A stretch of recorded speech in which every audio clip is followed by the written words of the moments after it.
Welcome to news focus. నేను మీ స్వాతి.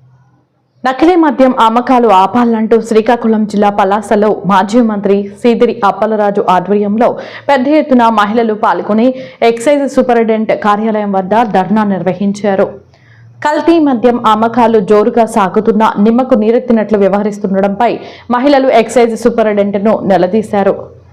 ఈ నేపథ్యంలో పోలీసులకు మహిళలకు మధ్య వాగ్వివాదంతో పాటు తోపులాట జరగక కాసేపు ఉద్రిక్తత వాతావరణం నెలకొంది.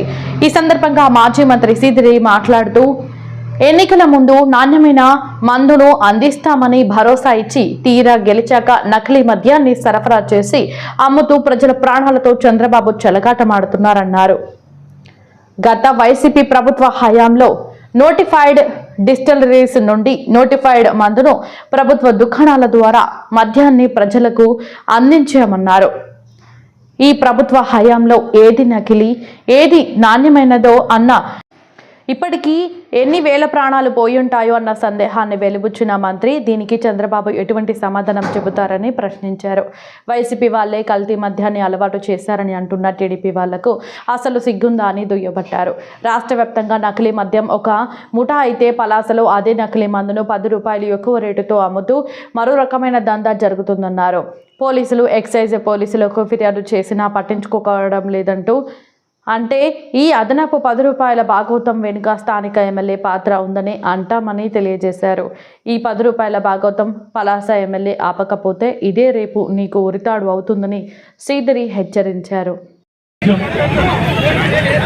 ఈ రాష్ట్రంలో మందు తాగుతున్నటువంటి వాళ్ళకి ఈ రాష్ట్రంలో నాణ్యమైనటువంటి మద్యం సరఫరా చేస్తామని అధికారంలోకి వచ్చినటువంటి వాళ్ళు రాష్ట్ర వ్యాప్తంగా ఒక కుటీర పరిశ్రమ మాదిరి నకిలీ మద్యం తయారు చేసి నకిలీ లేబుల్ అంటించి నాణ్యమైనటువంటి మద్యం పేరిట రాష్ట్ర వ్యాప్తంగా అన్ని షాపుల్లో కూడా సరఫరా చేస్తూ ప్రజల ఆరోగ్యాన్ని ఏ మాదిరి కొన చేస్తా ఉన్నారో మనందరం చూస్తా ఉన్నాం. ఒక్కరు గమనించాలా, గతంలో జగన్మోహన్ రెడ్డి గారు ఉన్నప్పుడు ప్రభుత్వాలే షాపులు మెయింటైన్ చేస్తున్నప్పుడు చాలా ఖచ్చితంగా నోటిఫైడ్ డిస్టిలరీస్ నుండి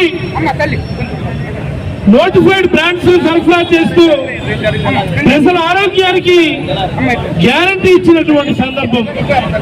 మరి ఈరోజు ఏది ఎక్కడుంది ప్రజల ఆరోగ్యానికి భద్రత? ఎక్కడుంది మందు తాగే వాళ్ళకి ఇది నాణ్యమైనదా నకిలీదా అన్నటువంటి భరోసా ఎక్కడుందని నేను అడుగుతా ఉన్నాను. మరి దీని ముఖ్యమంత్రి గారు కానీ ఇతరత్ర నాయకులు కానీ ఎవరు సమాధానం చెప్తారు? ఎన్ని వేల ప్రాణాలు పోయి ఉంటాయి ఈ 16 నెలల్లో ఒకసారి గమనించమని ప్రజలందరినీ కోరుతా ఉన్నాను నేను. ఈరోజు కూడా దబాయింపే వైసీపీ వాళ్ళే నకిలీ మద్యాన్ని అలవాటు చేశారట. సిగ్గు లజ్జ ఉందా అలాంటి మాటలు మాట్లాడడానికి? బుర్రా బుద్ధి ఉందా అలాంటి మాటలు మాట్లాడడానికి? స్వయంగా ఎమ్మెల్యేగా పోటీ చేసినటువంటి మీ అభ్యర్థి దీనికి సూత్రధారుడు అయితే దాన్ని కూడా మీరు వైఎస్ఆర్ కాంగ్రెస్ పార్టీకి అంటగడతా ఉన్నారంటే అది మీ దివాలా కోరుతనానికి నిదర్శనం అని చెప్పి సందర్భంగా తెలుగుదేశం నాయకులకు నేను చెప్పదలుచుకున్నాను. నేను రాష్ట్ర వ్యాప్తంగా నకిలీ మద్యం ఒక ముఠా అయితే వేల కోట్లు దందా జరుగుతూ ఉంటే పలాస నియోజకవర్గంలో మరో రకమైనటువంటి అదనపు దందా జరుగుతూ ఉంది.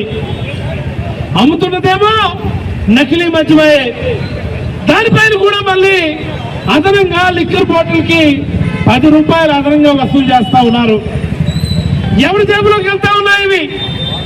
గతంలో ప్రశ్నిస్తే 4 రోజులు ఆపారు, మళ్ళీ నెమ్మదిగా మొదలు పెడతా ఉన్నారు. పోలీసులు చెప్పినా పట్టించుకోరు, ఎక్సైజ్ అధికారులు చెప్పినా పట్టించుకోరంటే దాని అర్థం ఏంటి?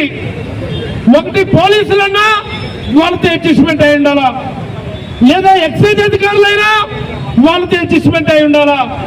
అన్ని డిపార్ట్మెంట్లు కూడా కాంప్రమైజ్ అవుతా ఉన్నాయంటే ఆ పైన ఉన్నటువంటి ఈ నియోజకవర్గ రాజకీయాలను ప్రభావితం చేసేటటువంటి వ్యక్తులు వాళ్ళతో కుమ్మక్కై ఉండాలా. మరి ఈ నియోజకవర్గాన్ని ప్రభావితం చేయగలిగే వ్యక్తులు అంటే ఎవరుంటారు? స్థానిక ఎమ్మెల్యేనే ఉంటారు. ఖచ్చితంగా ఈ అదనపు ప్రతి 10 రూపాయల వసూలు వెనుక ఈ స్థానిక ఎమ్మెల్యే ఉన్నారని నేనైతే ఘంటాపదంగా చెప్పదలుచుకున్నాను. నేను సిగ్గు దక్కలేదా? మహిళా ఎమ్మెల్యే నువ్వు, నీతులు మాట్లాడతావు, నువ్వు గదవ పనులన్నీ నువ్వు చేస్తావు, మా మీదేమో బురద చల్లుతావు, పనికి మాలిన మాటలన్నీ నువ్వు మాట్లాడతావు, మా మీదేమో కంప్లైంట్లు ఇస్తావు. ఇప్పటికేదో కొద్దిగా నోరు కంట్రోల్ అయి ఉన్నది. నోరు కంట్రోల్ గా ఉంటేనే చాలా మంచిదని మరొక మారు హెచ్చరిస్తా ఉన్నాను. నేను ఈ 10 రూపాయల దందా ఆపలేదంటే మాత్రం ఇదే నీకు గురితాడవుతుందని చెప్పి కూడా ఈ సందర్భంగా హెచ్చరించదలుచుకున్నాను. నేను పలాస నియోజకవర్గ ప్రజలందరూ ఒకటి గమనించండి.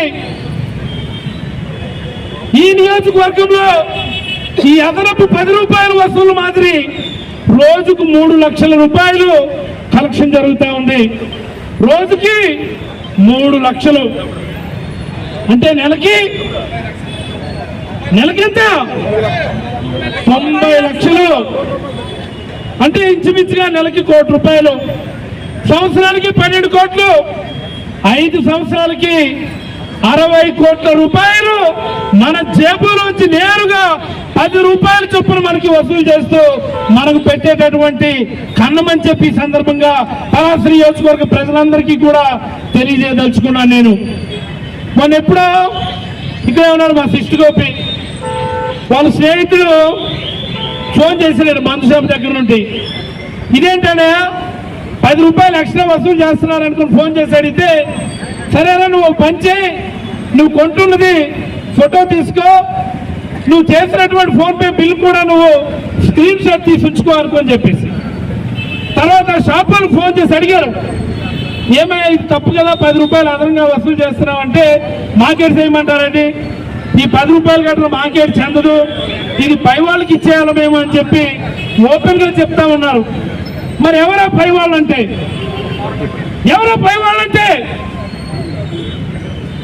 దీన్నే గతంలో గౌరవ ఉప ముఖ్యమంత్రి వర్యులు అప్పుడెప్పుడో పలాస నియోజకవర్గానికి ఆయన 19 ఎన్నికల ముందు వచ్చినప్పుడు ఇదే దందాని ఆయన మాట అన్నారు, అల్లుడు ట్యాక్స్ అని చెప్పేసి అన్నారు.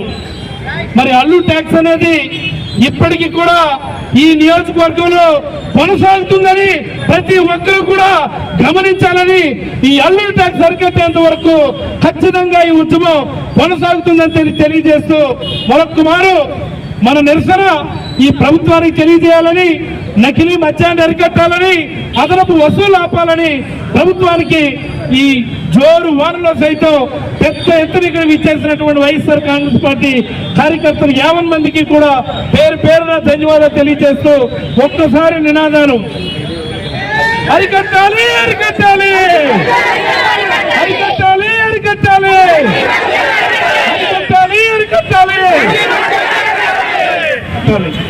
అరికట్టాలి, అరికట్టాలి, అరికట్టాలి, అరికట్టాలి, అరికట్టాలి.